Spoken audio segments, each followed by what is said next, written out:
Reading a book gives you a window into what was going on in the author's head when they wrote it. It also gives you a window into the cultural zeitgeist.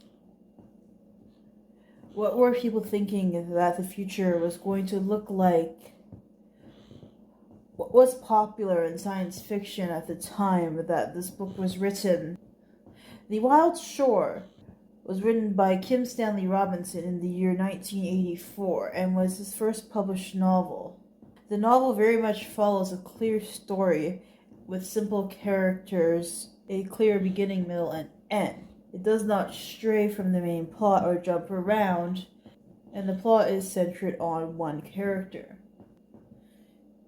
The book is set in the year 2047, and it tells a post-apocalyptic coming-of-age story in the ruins of coastal California.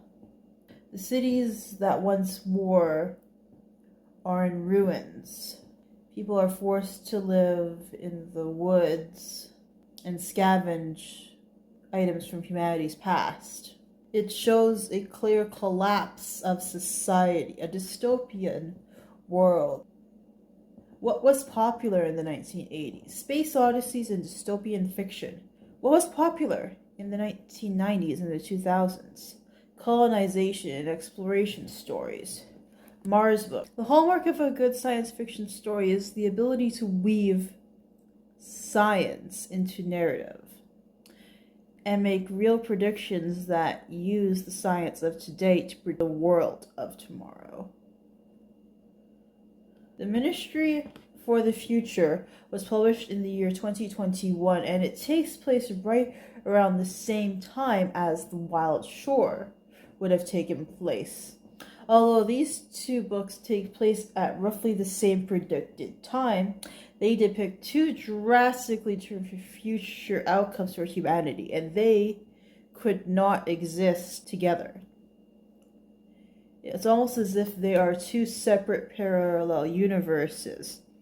This is the universe that Kim Stanley Robinson predicts from the vantage point of 2021, whereas The Wild Shore is what Kim Stanley Robinson would have predicted from the vantage point of 1984.